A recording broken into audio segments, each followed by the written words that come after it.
வணக்கம். இன்றைக்கி நம்ம பார்க்க போகிறது ராசிகளும் அதன் அதிபதிகளும் பார்க்க போகிறோம். உங்களுக்கு நான் பேசுகிற வீடியோவில் அந்த கட்டம் போடுவாங்க. கட்டங்கிறது பார்த்திங்கன்னா எல்லாருக்கும் தெரிஞ்சது 12 கட்டம் இருக்கும். ஆனால் கிரகங்கள் பார்த்திங்கன்னா 9 கிரகங்கள் தான் இருக்கும். அப்போது எல்லாத்துக்கும் ஒரு பெரிய டவுட் ஒன்று கிளாரிட்டியாக வரணும். 12 கட்டம் இருக்குது, ஆனால் 9 கிரகம் இருக்குது. 9 கிரகத்தில் ஒவ்வொரு கட்டத்துக்கு போட்டால் மீதி 3 கட்டம் 10, 11, 12 3 கட்டம் மீதி இருக்கு அப்படிங்கிற ஒரு டவுட் எல்லாத்துக்குமே இருக்கணும். அப்போ பார்த்துட்டிங்கன்னா 9 கிரகத்தில் பார்த்தீங்கன்னா ராகு கேதுங்கிறது நிழல் கிரகம், அதுக்கு சொந்த வீடே கிடையாது. அப்புறம் அதில் 9 2 போச்சுன்னா 7.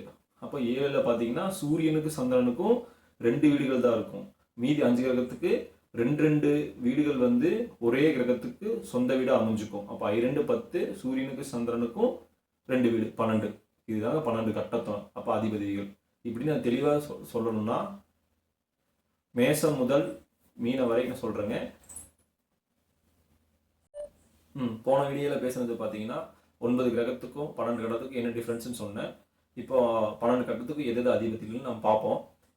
அந்த மூலக்கட்டத்தில் லெஃப்ட் சைடில் மேலே இருக்கிற கட்டம் முதல் கட்டம் மீனராசி குறிப்பாங்க. அது உங்களுக்கு இதில் காமிப்போம் இமேஜாக. அதுக்கு அடுத்த கட்டம் தான் மேசராசி. மேசராசியும் 8வது ராசியான விருச்சிக ராசிக்கும் செவ்வாய் தான் அதிபதி. அதுக்கு அடுத்த ராசி ரிஷப ராசிக்கும் துலா ராசிக்கும் சுக்கிரன் அதிபதி. மிதுன ராசிக்கும் கன்னி ராசிக்கும் புதன் கிரகம் அதிபதி. கடக ராசிக்கு சந்திரன் அதிபதி. சிம்ம ராசிக்கு சூரியன் அதிபதி. நம்ம முன்னாடியே சொன்னோம், சூரியனுக்கும் சந்திரனுக்கும் ஒரு வீடு தான் சொந்த வீடாக அமையுது. அடுத்த அப்படி பார்த்தீங்கன்னா தனுசுக்கும் மீனத்துக்கும் குரு அதிபதி, குரு பகவான். மகரத்துக்கும் கும்பத்துக்கும் சனி பகவான் அதிபதி. இப்போ உங்களுக்கு இது தெளிவாக புரிஞ்சிருக்கும்னு நினைக்கிறேன். நம்ம இப்போ உச்சம் நீச்சம் 9 கிரகங்களும் எந்தெந்த ராசியில் உச்சமும் நீச்சம் அடையுதுன்னு நம்ம பார்க்க போகிறோம். முதல்ல உச்சத்தை நம்ம பார்ப்போம். ஏன்னா உச்சத்தை பார்த்துட்டோம்னா அதுக்கு 7ஆம் ஒவ்வொரு உச்ச கிரகத்துக்கும் 7வது வீடு நீச்ச வீடாயிடும்.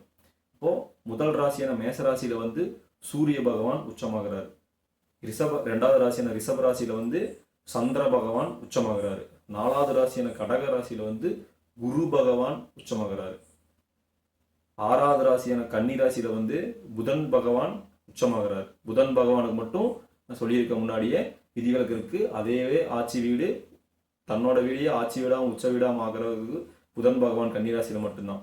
அடுத்தது துலா ராசியில் சனி பகவான் உச்சமாகிறாரு. சரிங்களா? மகர ராசியில் செவ்வாய் பகவான் உச்சமாகிறாரு. மீன ராசியில் சுக்கிர பகவான் உச்சமாகிறாரு. அடுத்தது ராகு கேது நான் நீச்சத்தை பற்றி நான் மறுபடி சொல்லிடுறேன்.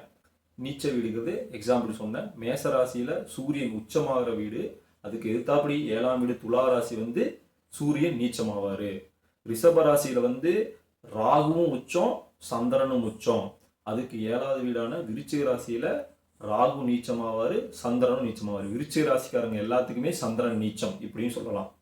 அடுத்தது பார்த்தீங்கன்னா கடக ராசியில் குரு உச்சமாகிறாரு. அதுக்கு 7வது வீடான மகர ராசியில் குரு நீச்சமாவார். அதே மாதிரி பார்த்துட்டிங்கன்னா கன்னி ராசியில் புதன் உச்சமாகிறாரு. அதுக்கு 7ஆம் வீடு மீன ராசியில் புதன் பகவான் நீச்சமாகிறாரு. சரிங்களா?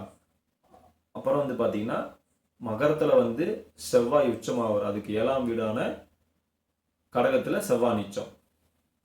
அடுத்தது மீனத்தில் சுக்கிரன் உச்சமாவார். அதுக்கு 7ஆம் வீடான கன்னியில் சுக்கிரன் நீச்சமாவார். இதை சிம்பிளாக சொல்லணும்னா ஒவ்வொரு வீட்டுக்கு 7 வீடுகளில் பார்த்தீங்கன்னா அது டபுளாக வேலை செய்யக்கூடிய 2 3 கிரகங்கள் பார்த்துட்டிங்கன்னா செவ்வாயும் நம்ம இவரும் குரு பகவானும். ஏன்னா செவ்வாய் பகவான் மகரத்தில் உச்சமும் குரு பகவான் கடகத்தில் உச்சமாவார். அப்படி ரிவர்ஸ் அப்படியே பார்த்துட்டிங்கன்னா குரு செவ்வாயும் பார்த்தீங்கன்னா ரிவர்ஸாக நீச்சமாவாங்க. அதே மாதிரி பார்த்துட்டிங்கன்னா சனி பகவானை நான் விட்டுட்டேன்னு நினைக்கிறேன். சனி பகவான் துலாத்தில் உச்சமாவார், மேசத்தில் நீச்சமாவார்.